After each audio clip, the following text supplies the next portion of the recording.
Paano kung ang iniinom mong tubig may sikreto palang tinatago? Paano kung isang araw nalaman mong ang tubig na ginagamit mo sa pagligo, pagsisipilyo at sa pag-inom ay galing pala sa isang tangke na may bangkay sa loob? At mas nakakatakot pa, ang taong iyon ay ilang linggo nang nawawala.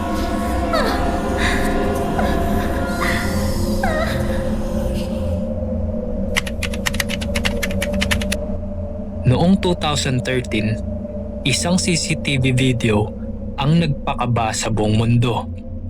Isang babae, nag-iisa sa elevator, kumikilos na parang may kausap o may tinatakasan. Walang ibang tao pero halatang halata na hindi siya nag-iisa. Ang pangalan niya, Elisa Lam, at ang kwento niya hanggang ngayon hindi pa rin lubos na maunawaan. Noong February 19, 2013, isang nakakatakot at misteryosong pangyayari ang yumanig sa buong mundo. Natagpuan ang katawan ng isang 21 years old na Canadian tourist na si Elisa Lam sa loob ng isang malaking tangke ng tubig sa bubong ng Stay On Main Hotel na kilala rin bilang Cecil Hotel sa downtown Los Angeles. Pero ang mas nakakagulat, hindi lang kung saan siya natagpuan, kundi kung papaano siya napunta roon. Bago pa natin maintindihan ang nangyari, balikan muna natin kung sino si Elisa Lam. Si Elisa Lam ay anak ng isang immigrant mula Hong Kong. Isa siyang estudyante sa University of British Columbia. Katulad ng ibang kabataan, mahilig siya sa fashion, photography at pagsusulat. May blog siya kung saan ibinahagi niya ang kanyang mga iniisip at nararamdaman. Pero sa likod ng mga post na iyon, may isang mabigat na laban siyang kinakaharap. Si Elisa ay na-diagnose ng bipolar disorder at depression. Ibig sabihin, may mga pagkakataon na biglang nagbabago ang kanyang mood mula sa sobrang saya hanggang sa matinding lungkot o kalituhan. May mga gamot siyang iniinom para kontrolin ito, pero ayon sa ulat, may mga panahon na hindi niya ito nasusunod at kapag nangyayari iyon, nagkakaroon siya ng hallucinations, nakakakita o nakakarinig ng mga bagay na hindi totoo.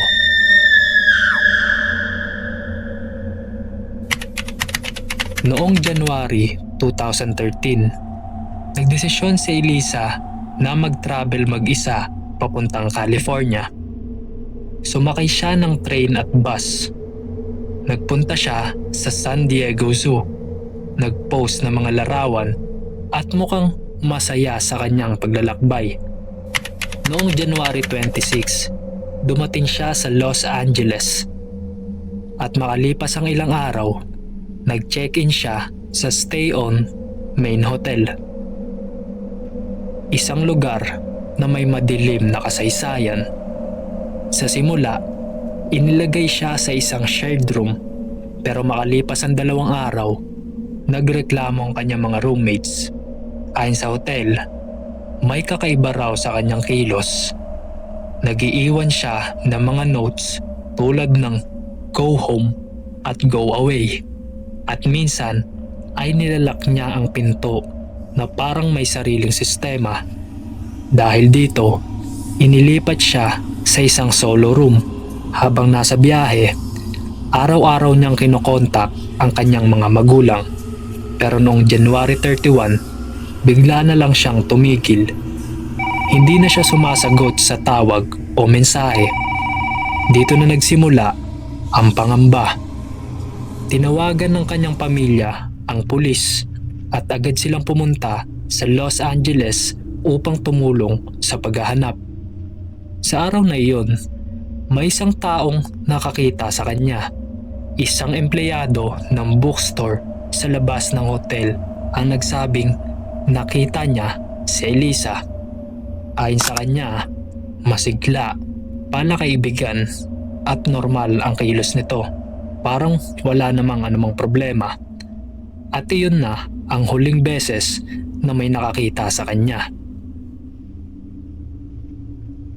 Habang nagpapatuloy ang paghahanap, sinuri ng mga pulis ang buong hotel.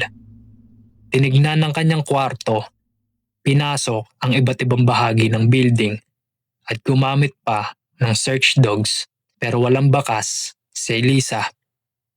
Noong February 13, naglabas ang pulis ng isang CCTV footage mula sa elevator ng hotel. At dito, lalong naging misteryo ang lahat.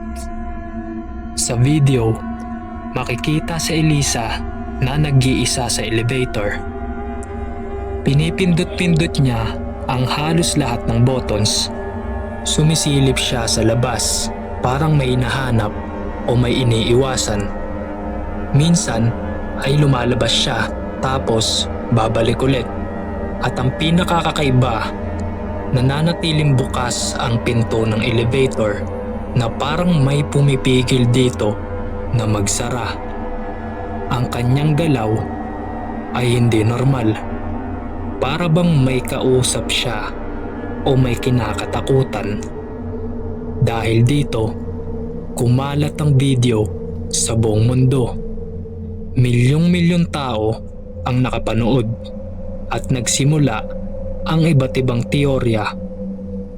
May nagsasabi na may humahabol sa kanya. May iilan naman na baka nakadroga lang siya o baka may kinalaman nito sa isang supernatural, pero wala pa ring malinaw na kasagutan. Habang tumatagal, may mga bagong problema sa hotel. Nagreklamo ang mga bisita tungkol sa tubig. Mahina ang pressure, may kakaibang lasa, at ayon sa iba, parang maitim o may kakaibang kulay. Noong February 19, isang maintenance worker ang inatasan na suriin ang mga tangke ng tubig sa bubong at doon natuklasan ang isang nakakagimbal na eksena. Sa loob ng isa sa mga tangke, nakita ang katawan ni Elisa Lam. Nakahiga, nakaharap paitaas sa tubig.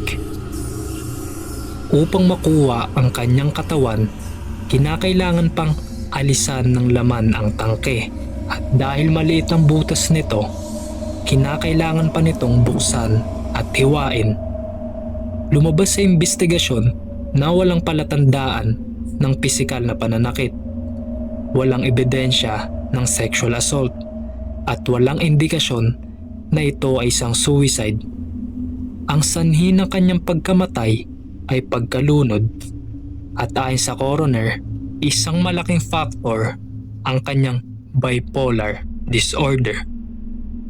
Sa pagsusuri ng kanyang katawan, napag-alaman na mababa ang level ng kanyang mga gamot. Ibig sabihin, posibleng hindi niya ito iniinom ng tama o tuluyan na niyang itinigil ito. At ito ay maaring nagdulot ng isang psychotic episode. Pero kahit may paliwanag na, marami pa ring tanong ang naiwan. Paano siya nakapunta sa bubong?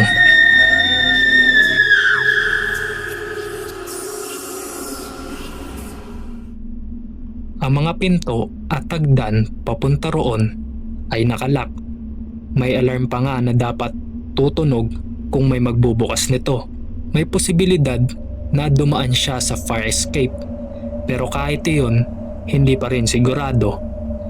Isa pang tanong, paano siya nakapasok sa tangke ng tubig samantalang ang tangke na iyon ay napakataas at walang permanenteng hagdanan?